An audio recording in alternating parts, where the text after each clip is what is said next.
30 spokes share the hub of a wheel, yet it is its center that makes it useful. You can mold clay into a vessel, yet it is its emptiness that makes it useful. Cut doors and windows from the walls of a house, but the ultimate use of the house will depend on that part where nothing exists. Therefore, something is shaped into what is, but its usefulness comes from what is not. Lao Tzu, the Tao Te Ching.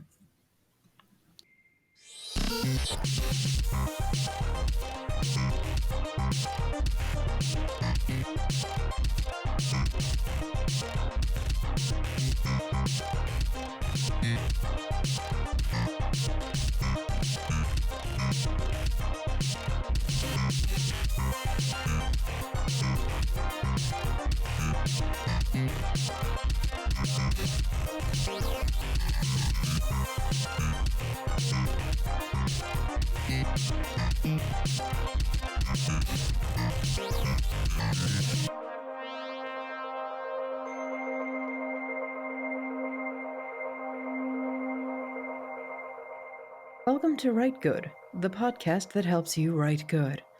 I'm Raquel S. Benedict, the most dangerous woman in speculative fiction. A story is a type of conversation with the reader. If you don't leave room for the reader to speak, you're a terrible conversationalist. This room, this essential emptiness, is called negative space. In this episode, we will discuss why the words you don't write are just as important as the words you do write. With us is M.K. Anderson, also known as Qualia Redux online. Thanks for coming on the show. Hello, very nice to meet you. Thank you. So why don't we start by talking about what we mean by negative space, maybe in visual media and then in fiction? Sure. All right. So in visual media, you have your subject, the main thing that you're doing a picture of, like maybe it's a person or let's say it's a vase. The space around the main subject that isn't it, like the stuff that's not the vase, this is your negative space, and all of this stuff affects how you see the main thing, the vase or the human figure in that case. Right. So in fiction, negative space is stuff that's not the topic, that's not the main thing. And a lot of the time, it's something you don't write. Maybe it's backstory that you don't explain. Maybe it's a quiet moment where nothing's happening. People are just vibing. It's who your protagonist isn't. All of this stuff is just as important to a story as what your story is. What your story isn't is just as important as what your story is, because your story can't be all of those things. So let's look at maybe some examples of negative space in fiction or works of fiction where something remains unsaid. The turn of the screw. Hi, kitty. Calm down. Makes extensive use of silence and emptiness and negative space. There's so much that's not expressed. There's so much that we don't know. There's so much that's never explained, and it makes the story so much more effective and haunting. How about you? What are some stories or novels with negative space, with emptiness used really effectively? I really enjoy Kafka. Kafka Oh, yeah. is so good at using negative space, and he's got such a sense of humor. Like, it's almost essential to his dry sense of humor, like what he's not saying. He likes using ambiguity. I think you gave the example of the metamorphosis at one point. Like, the fact that we're never told why he's turned into a monstrous vermin. In fact, that the German doesn't even have bug. People have to assume bug. It says monstrous vermin. Right. And so we're kind of left to think about what kind of vermin he is. There's indications that it's probably an insect, but stuff like that is so good. Right. Let's see. Well, this is a little bit more of a pulp genre example, but a lot of H.P. Lovecraft's various monsters, Yes.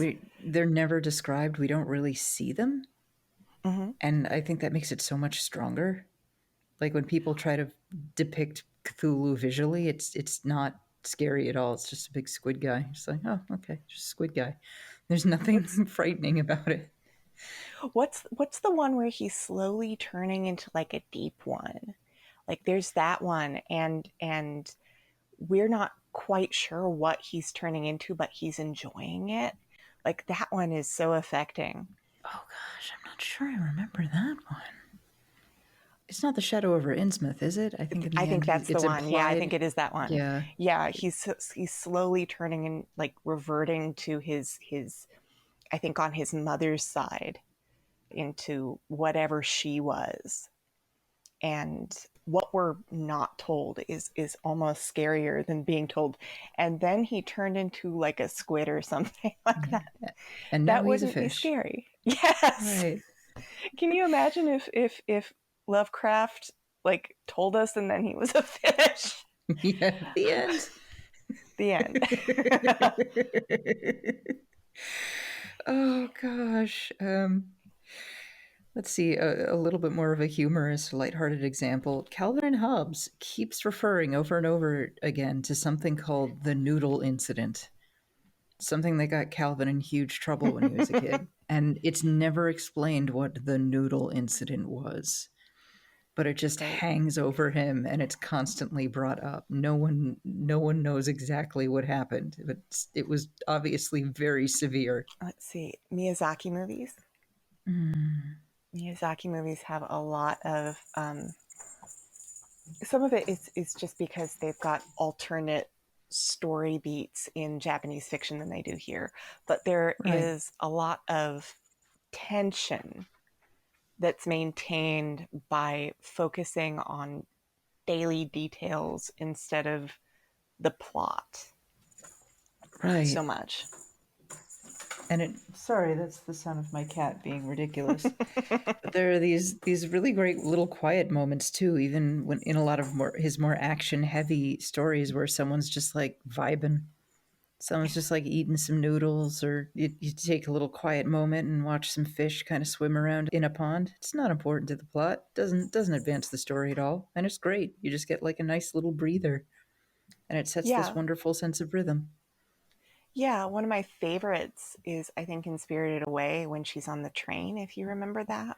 Yeah, And she doesn't we don't know where she's going and we don't know how she's going to get back. And there she's just vibing with no face. She's just sitting there and we're looking at people, we're people watching with her. And they spend a good minute or two. and it's beautiful. Absolutely. Let's see. Oh, the left hand of darkness. There are long, long stretches of just silence See, who where wrote that? Because oh, I've Ursula not Le read that Guin. one. I love Oh, it. I need to read her. I need to read more from her. It's great. Yeah, but there are these long passages where Genli I and Estraven are just traveling across these massive stretches of snow, and like that's it. That's all that's happening. They're just pushing a sledge together, and there's one sequence where it's like snowing so bad that it's like complete whiteout to the point where you can't tell the sky from the ground anymore. That sounds great. And that just kind of happens. And then they just gotta like put a tent and take a nap until that's over, and that's it. And it's beautiful. That sounds wonderful. Yeah, an example in nature, I guess you could say, is the crescent moon. Like the moon's kind Sure. of at its most sort of iconic and memorable and interesting shape when it's mostly gone, when most of it's in Yeah. shadow. Hello, Kitty. Hi, Kitty. Hi, Henny. Henny wants to be in this episode. She's being a baby. Kitty's not letting us have any negative space. Nuh-uh. Henny says there's negative space in my belly. Fill it with treats.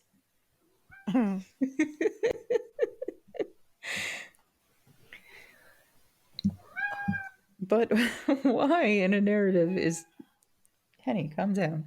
Is negative space so important? Well, I I think it's important to have some ambiguity sometimes, and not that, like, I'm really fond of an ending where there are multiple interpretations when I write, and it's not necessarily that there's a right or a wrong one. It's that there are multiple ones, and you're allowed to, you don't really, if you're given sometimes a whole story where there's a full resolution, sometimes you don't think about it later. Yeah, yeah.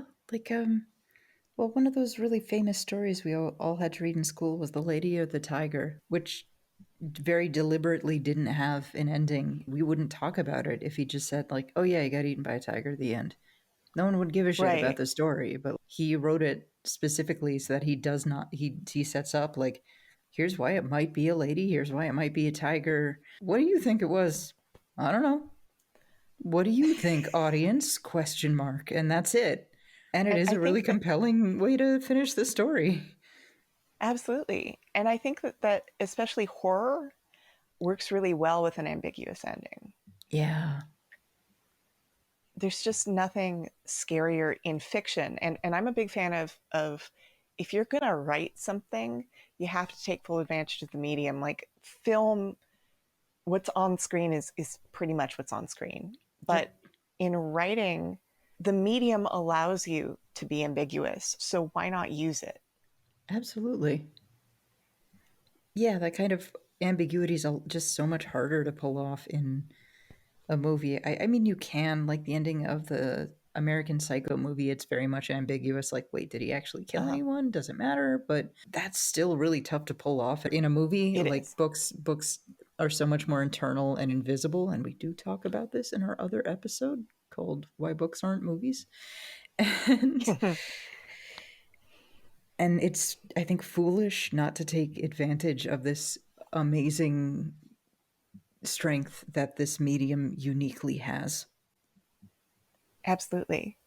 Subtext, of course. Like we're again taking full advantage of the medium, wordplay, being able to use understatement, implication, subtext is really important. Just using every tool in your toolbox. Right, right. And it's also important when you're leaving emptiness, when you're offering negative space, you're kind of leaving a lot more room for the reader, Mm-hmm. for the reader to bring their own imagination, their own experiences, and their own perspective. And when you leave this room for the reader and they feel comfortable putting themselves into the work, it's like they end up connecting to it in a way that's much more powerful and much closer, and it almost becomes like a part of themselves. Right. And you can't do that if there's no room for them. Yeah. And it sometimes it can be really didactic Yeah, if we don't. Like sometimes there's like a fear there that if we don't tell people what to think, that they won't think the right thing. uh, which is like, how patronizing can that be sometimes? right. And I can kind of get it. I can kind of understand it a little bit when it's like, I mean, in the age of social media where there's so many people who want to take one line out of context and use it to morally Mm-hmm. condemn you, but those people fucking suck and you're never going to please them. You can't write for Absolutely. them. Do not write for these people. Those people don't fucking read anyway. They're Don't. not your audience. Read for people who like to read. Who was it? Lincoln Michael? Somebody on Twitter just said, "Stop trying to write for your stop trying to write to protect your worst reader and instead write to please and excite your best reader." Yeah, and like there's something to be said about being responsible with what you write, but like you can't you can't wrap everything you do in bubble wrap. You Yes. can't knock off all your corners Especially when and you're make writing sure for that you're completely adults. safe.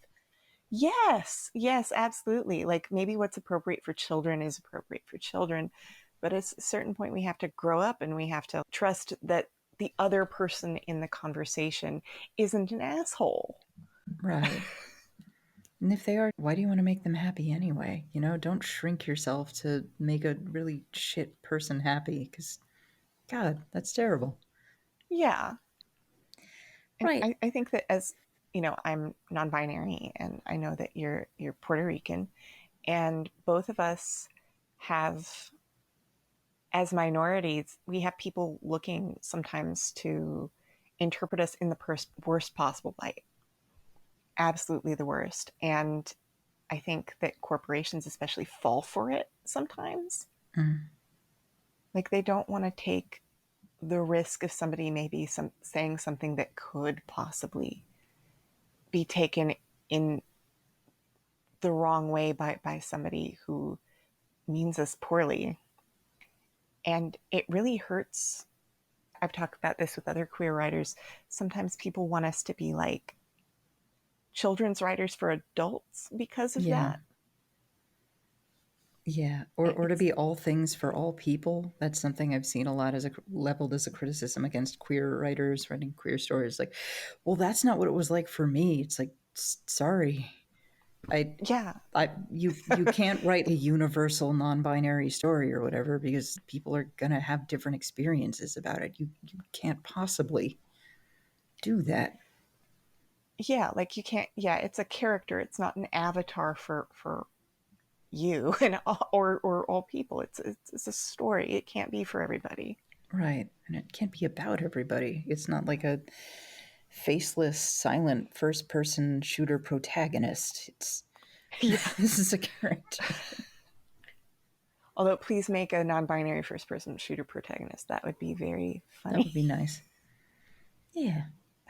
And just as a practical thing, over explaining if you're writing speculative fiction, over explaining something, especially something that's mystical or supernatural, ends up making it duller. And there's an impulse to try to explain stuff help it make sense. But to me, it ends up making less sense. Mm-hmm. Like nobody liked the midichlorians. Nobody liked Nobody. those in Star Wars when they're like, "Oh, we need to explain what the Force is." Like, no, you didn't need to do that. It was fine. It was fine when it was this weird, ambiguous thing that was never explained. That was cool. It was mystical. No Yeah, one I needed think the midichlorians. No one was happy about this. I really lately specfic with the whole world building thing, like that's been an emphasis I think in the last couple of years. Yeah. I think it's been. I'm hoping the pendulum swings the other way because God, yeah. I think that sometimes it's another example of writing for people who want to read Wikipedia Yeah. instead of a story. Occasionally, Right. I don't want to like talk smack about anybody, but like God, like you can't stop. Sometimes I feel like there's like this demand. Well, build out the world building, build out the world building, build out Mhm. the world building, and then this isn't moving. I hate it. Right. Yeah, and there is a demand too for absurdly long fantasy novels, like a second world fantasy Mm-hmm. novel. People just expect it to be 500 pages. I'm reminded of that line from The Good Place where, what is it, Michael is talking about frozen yogurt compared to ice cream. And he's like, there's something so human about taking something you love and ruining it slightly so that you can have Yes, more of it. correct. Like that's kind of what you're doing there. You're ruining it in order to make it more, but like don't don't do that, please. Please don't. Like did when we found out that Cruella's mom was knocked off a cliff by some Dalmatians, like no one Holy shit. enjoyed this. Nobody It was wanted a this. no one enjoyed having this space filled in. No one. That's another thing lately. Villains. Yeah. Villains. Nobody needs to know that the Grinch had a sad childhood. No. Nobody wants this. Like No. there's villains especially I think benefit from a shallow development a little bit. There's this impulse now to be like, well, we're all postmodern now and we need to interrogate why it is that people became the way they are, and it's not very interesting to just read about an asshole. And yes, it is. It's a Yeah. lot of fun to read about somebody who's just enjoying being a piece of shit. Yeah, like And Cruella those was a people great exist. villain. People liked Yes. Cruella when she was just a bitch. It was cool. She's a Yeah. terrible rich lady in the fashion world. Of course she's cruel to And animals. Have you ever met a terrible rich lady who loves fashion? They're all horrible. They're they're very cruel horrible. people. That's just what they're like, for real. And like, who wants Cruella DeVille to be 22 and cute? She's 70 something and like a broom. And and and that's fun, that she's having a lot of fun with that, and her giant coat and all that. And then you make her like Emma what's her face, and it's like, what do these people even watch the movie that they're trying to Yeah. adapt? Right. Part of me understands the impulse because negative space and unanswered question is so tantalizing. We always Mm-hmm. want to fill it, but then it's never as satisfying after it's filled. It's like you see new fallen snow, so you want to be the first person to put your footprint in it, and then it's never Mm-hmm. quite as nice. And that's kind It's of what true. happens when you keep doing that. It's like, oh, you've taken the new fallen snow and you've stepped all over it. Like, okay, cool. Thanks. Thanks. That was great. Yeah, just what we wanted. And I think Yeah. I think a couple of the examples we've come up with have been like midichlorians, that comes from trying to explain why Anakin Skywalker is so special, and we don't Right. need it. Who cares? He just fucking is. Maybe he was born under Mercury rising or some shit. Who knows? Give a vague mystical explanation is fine. He's a wizard. You don't need a science explanation for wizardry. You don't Right. need this. Yeah, a Uh, wizard did it yeah. is sometimes the best possible. There's the MST3K mantra, It's just a show. as Just it's called. relax. It doesn't matter. Yeah, yeah. I'm a fan of that, but I do think that in a lot of contemporary fiction and film and pop culture, there is this fear of negative space. There's the Mm-hmm, wrong-headed need to control everything to avoid misinterpretation, and part of that is, I think, fear of like some backlash. But I think there is also this fear, or I guess mistaken idea, that the job of the writer is to perfectly put the movie that's in your head in your reader's head. And you mm-hmm, should not do that because books are not movies. You are not mm-hmm, the director of a movie who has total control over everything in the movie. You're not Stanley Kubrick making somebody walk across a room 37 times until they go insane. Like, if you do have to think of it in terms of movie, think of it as like your reader is your director, not you. mm-hmm. You are the lowly script writer. That's it. You're the lowest in the hierarchy, basically, of the creative hierarchy. You're barely If above the craft services table guy who brings people bagels.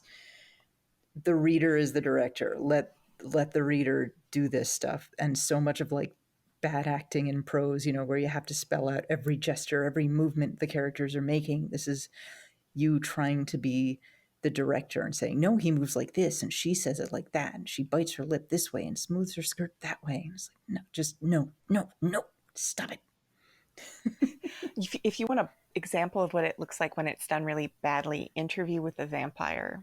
I Oh think it's no. either Interview with the Vampire or the Vampire Lestat, and Anne Rice spends 3 pages saying, "My name is Lestat. I'm blonde, but my eyes are blue, but they're gray when no, they're gray, but they're blue when we're under the sky, and they're Oh green when no. they're." And it goes on and on, just trying, and it speaks to like a writer who's actually, she's very famously like this, wants to control exactly what you see, exactly how everything is interpreted. And it's just, even though she's very successful as a writer monetarily, as a piece of craft, it's just not good. Yeah, I do think part of that is, I think, isn't she kind of in love with the character Lestat? Like she's in love with It's her him. husband. He is. He's Yes. her husband foo or whatever. And Well, it's also yeah. based on literally her husband. She just Oh writes, wow. yes. So she Right, wants me to right. her husband. And she was so mad when it was Tom Cruise cast because he looks nothing like her husband. Oh no. I remember too, she got into a big war with like a fried chicken restaurant owner over this What? because she put, Lestat's death in this like empty parking lot outside of a shut down used car lot or whatever. She had him dying there, and that was like based on a real place. Well, this real place, some dude who owned a fried chicken restaurant bought it up and opened up a restaurant there, and she was really angry at it because it was this restaurant is tacky and distasteful and unworthy of Lestat's final resting place. Like, and she's such a poster. She's such a poster that she took out a She's full page incredible. ad in the local newspaper denouncing the chicken restaurant. Like, she couldn't just post this on her blog or whatever. Maybe this was pre-blog days. And then the owner retaliated by taking out his own ad in the newspaper saying, well, if this is Lestat's final resting place, I guess his body's still there. I have your vampire and I'm keeping him. It just got bananas. It was great. she's she's also like I have mixed I feelings about fucking love yeah. her. Oh, she's just her true art is posting and not writing, and she's the greatest of all time. She was the woman who like wrote these like 1,000-word rebuttals to negative Amazon reviews. Mm-hmm. She's And amazing. she almost single-handedly shut down fandom Oh, for the crime of interpreting her work, which queen. we have mixed feelings about fandom, but it's definitely like she could have drowned it in a bathtub years ago, and she almost did. She sued fan sites. Magic. God. God bless you, Queen. I love her. I cannot stand all of her books, but all of her posts are just fucking great. She's Yeah, she's a personality. she's amazing. Oh god, I hope she gets mad at me someday. That would be so cool. I should Yes, start a please beef with step on Anne me, Rice. Queen. God, yes. God, yeah, I want like 1,000-word fucking denunciations of me or something. That would mean like I've truly made it. I don't need. Oh, Absolutely. she's the best. But sorry, I'm getting off topic.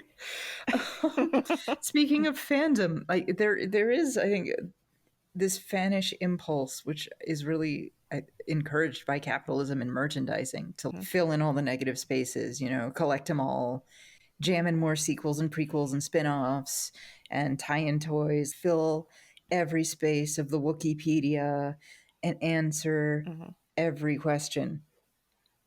And Like ugh, it's like each man kills the thing he they're loves.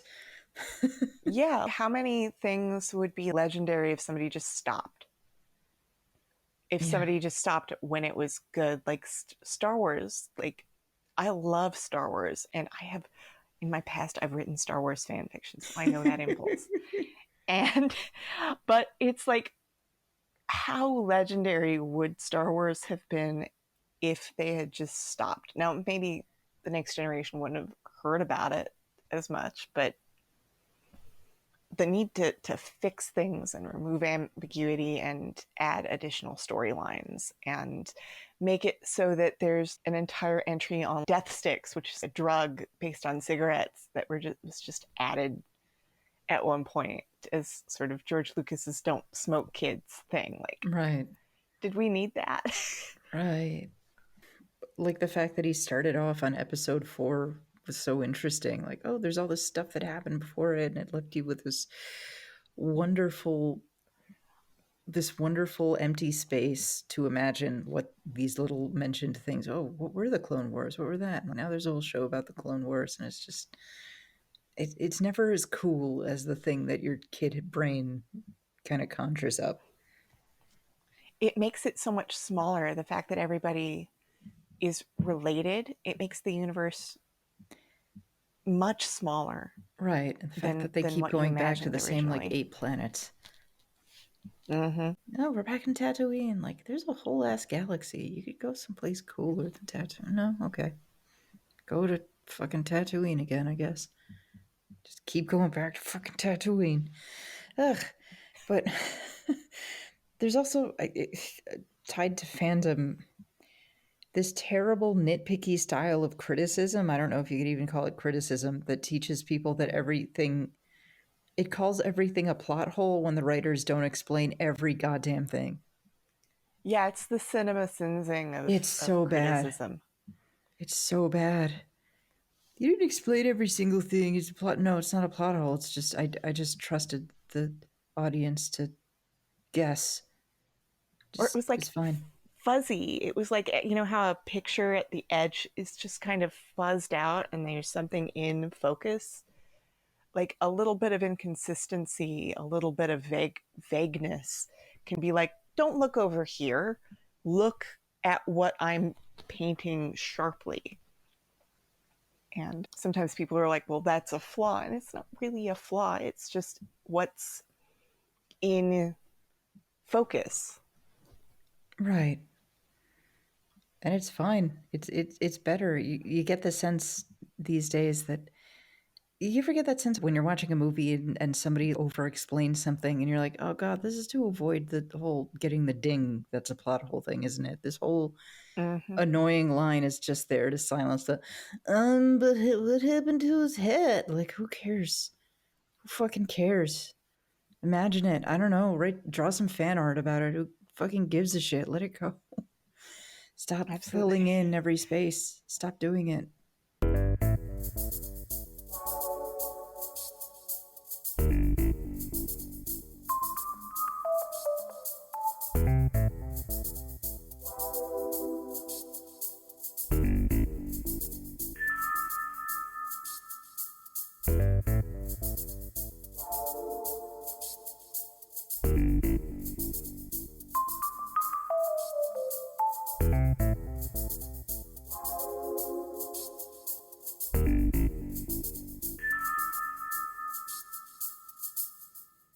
Now, you mentioned, and this isn't on the outline, I apologize if I'm springing this on you.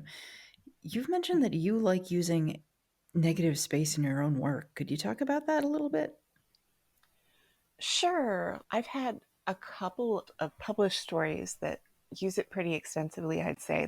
There's one called Grizzly about a little girl who is ambiguously a bear. Like Nice. she may or may not be a bear. And I have her sort of swimming out, like spoilers, it sort of ends with her swimming out to her grandparents have an island in Canada where they have a little cabin, and she's just obsessed with bears, and she ends up swimming out after the events of the story to an island across the way where she sees some bears, and I just stopped there. Oh, nice. And it's sort of a horror story, and I don't tell you what happens, in part because I think it's pretty obvious what happens or doesn't happen, and you don't need to keep. One of the principles I use is when you pretty much know what's going to happen, when everything Right. that's happened it is obvious, you can just stop there. You can just cut off the end there, and it's part of being economical. Mm. And I have another story which just starts with a character who may be mentally ill but is seeking validation in men, and Mm. she's never given a name. Every man she's sort of with throughout the story gets a name. She never gets a name. Hmm. And it's sort of like, I guess I'm telling you what it means here, but by not giving her a name, I wanted to give some sense that she didn't have much of an identity. Oh, And yeah. by like removing the name there, I could show it instead of tell it, I suppose. But I showed it with this negative space instead of something where I'm just hitting you over the head with, and she didn't have much of an identity. Right. Looking back in some of my work, my first published or novelette, which got pretty good reception, My English Name, it's about Well, the central character is kind of hard to describe because he doesn't know what he is. He's a Mhm. sort of a shapeshifter. I kind of think of him as like a counterfeit human being, but he doesn't have any explanation for what he is and why he exists. He doesn't know if he's like something supernatural or scientific or what. He's found no explanation. All he knows is that he has to keep like changing identities every few years because the old one wears out, and Mhm. that's it. And he never finds out what it is. He never knows. The reader never knows. And Mhm. most people really enjoyed the story. But something I noticed that was interesting is that when people were describing it, they weren't comfortable just calling him like an entity or a creature. They had to name what he was. It was usually an alien. People usually decided Mm. he was an alien. I never said he was an alien. I never say, "Oh yeah, I'm from space" or whatever. I I don't give any explanation, but even people who really liked the story the way it was, felt like they needed to give it some kind of a name. That's really interesting, and I wonder why they did that. Just you think they're uncomfortable with the ambiguity? I guess, or it's like you need to find a word for it. But I just found that so interesting that such a common explanation was alien, even though I never call him an alien. And I don't think there's anything to imply that he's from like another planet or anything. He's just there and Mm. he's been there for a long time. And that's it. That's cool.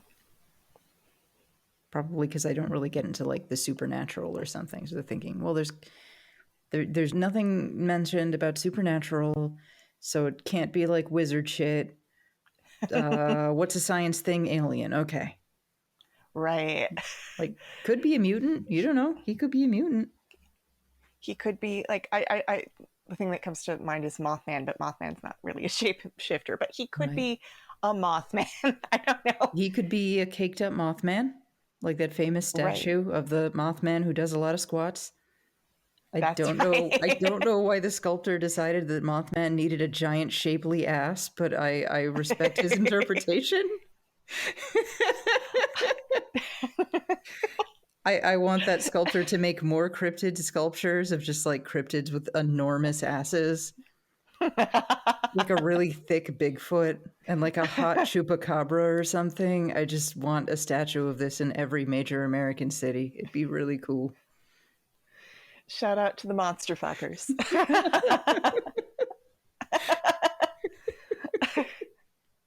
They deserve more monuments. They really do. Absolutely. Tear down every conservative monument and replace it with like a hot cryptid. Yeah, like a Dracula with a cute ass. Yeah, Be great. exactly. A sexy Jersey devil, a, a hot Wendigo, you know? That's right.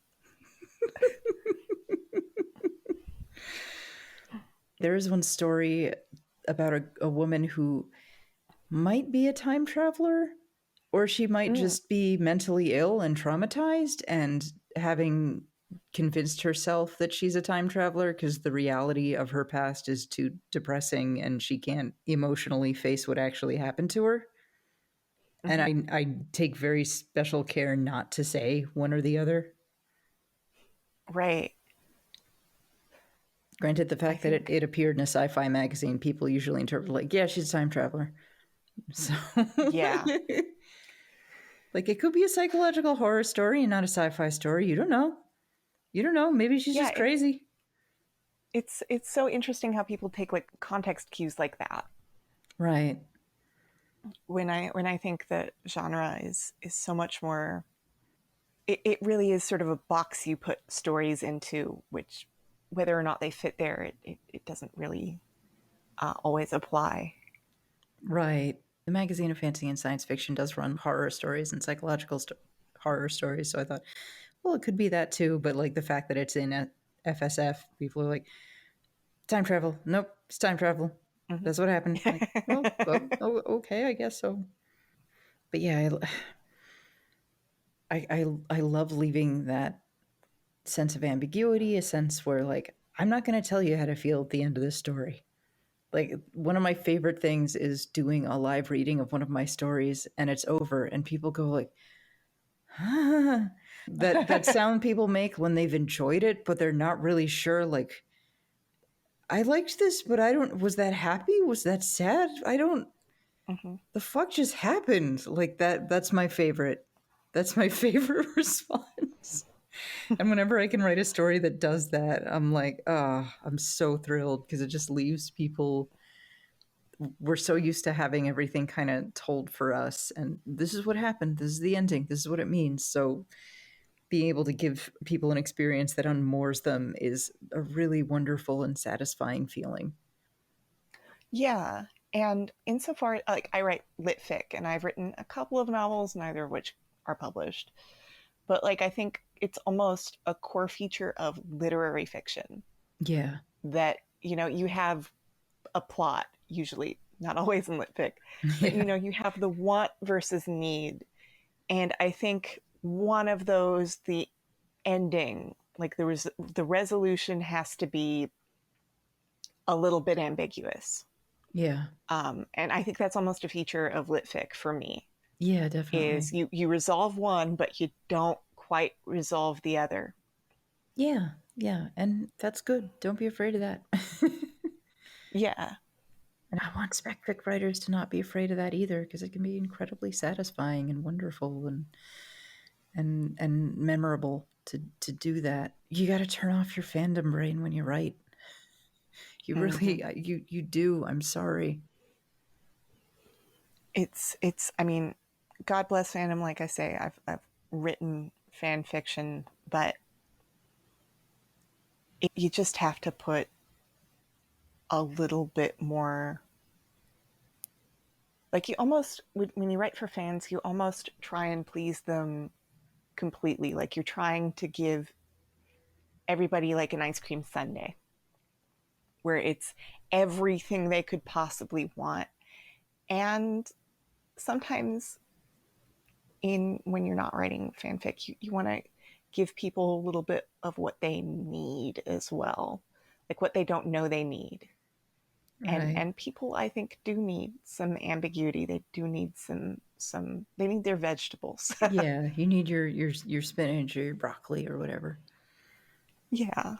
Not to say that it's less fun. It's just there's writing that nourishes you and that makes you think, and sometimes getting everything that you want really gets in the way of that. Right. And a lot of time, I mean, being unsettled and unmoored emotionally, like there's something incredibly important to that, I think, for people's well-being to sometimes be kind of Mm-hmm. put into that space in a way that's like safe. You know, because reading a Yeah. story for the most part isn't going to hurt you. For the most part, you know, a short story that you read that makes you feel weird at the end, like that's a way you can get that weird, I don't know how to feel about this feeling vicariously without actually having to go through anything really bad or upsetting or strange in real life. So it's safe and like Mm-hmm.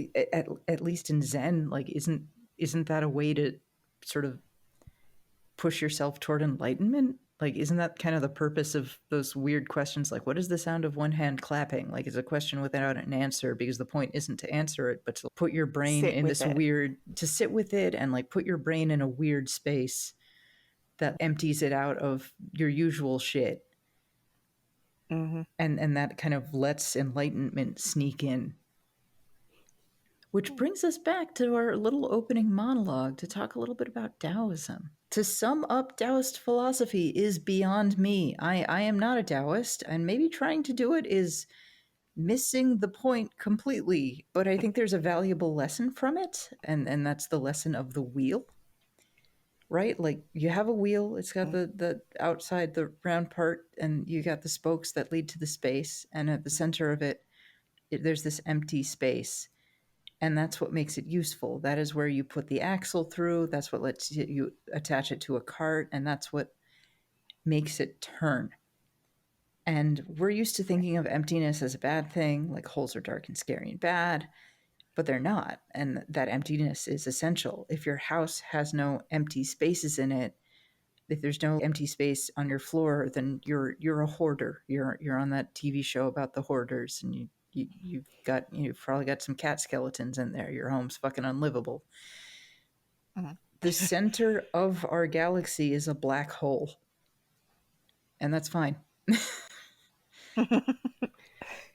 right. That's right. The All center of our the galaxy is a massive black hole, and that's what keeps it and to we've got all the space between us and the sun, which I think we'd prefer to have.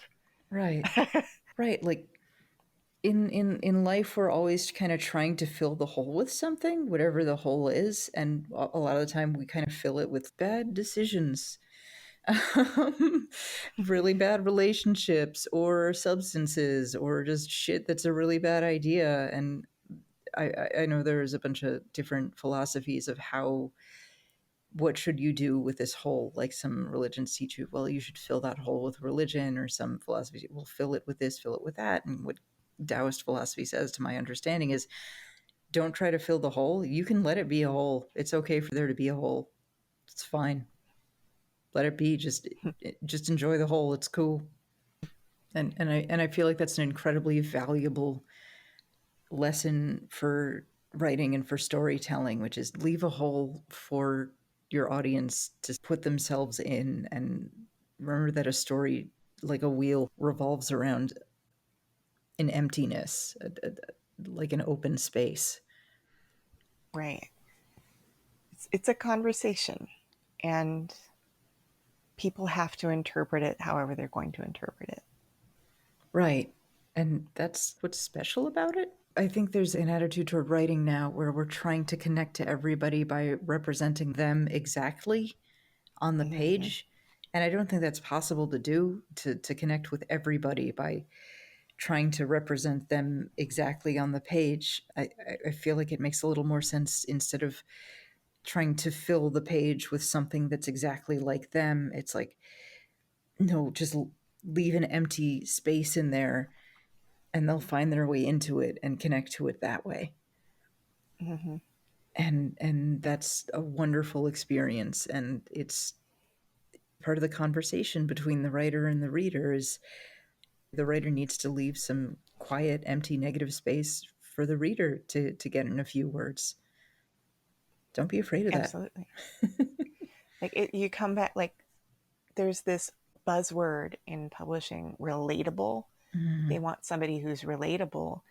And sometimes the effort to make every character a 20 something publicist from New York, how relatable, right. can have like this opposite effect, because not everybody's like that. But if you just have somebody people watch on a train, that's something we all do. Right. It's those sorts of gestures. It's not details of who somebody is, and like descriptions of their gray eyes that are blue sometimes and violet sometimes. It's like that's not what's relatable. It's what they do, and just these gestures that everybody does, like sort of broadly suggested. That's where people pour themselves into a story as they read it. Right. And a character doesn't have to be exactly like you for you to relate to them. A friend of mine, she's Chinese American. Her parents immigrated directly from China. She loves The Great Gatsby because of how much of her own family's experience she sees in there. Because it's like, Oh, reinventing yourself, changing your name, and working your ass off to make it in a society that's never going to 100% see you as one of them. that's cool that Like, she sees herself in that. I would. That's really cool. yeah, and it's such a short novel, and it would not have worked so well if the author didn't leave enough space for her to put that. If it was just, no, this is about social class. That's what this is about. This Mm-hmm. is only about social class. Do not interpret it any other way. And here, and by the way, before he became the Great Gatsby, he was this other person. And here's exactly who he was. We don't really know who he was at all before he That's became Jay Gatsby. We don't really we all the only glimpses of him we see are like a journal where he was recording the fitness that he did, and the mm, self-improvement exercises he was doing to make himself Jay Gatsby. And that emptiness is incredibly heartbreaking, but so compelling too, because there was this whole other person and we don't really know who it was. And we're never going to know because that's kind of the point. Yeah. And his motivations and not everything that all of his physical attributes are not what make him himself. The closest thing to this I can think of in terms of valuing emptiness in Western philosophy is Western philosophy does value emptiness, but only when referring to it as purity. Yeah. Like that's the way we value it. I find it interesting how Western culture sees emptiness as it's always a very bad, scary thing. The word describing a person as empty is definitely not a compliment. No. But like pure is, and it's like, well, that's not how. Is that really different? You know, Yeah, somebody, a child hasn't done a whole hell of a lot, but we tend to associate little children with purity.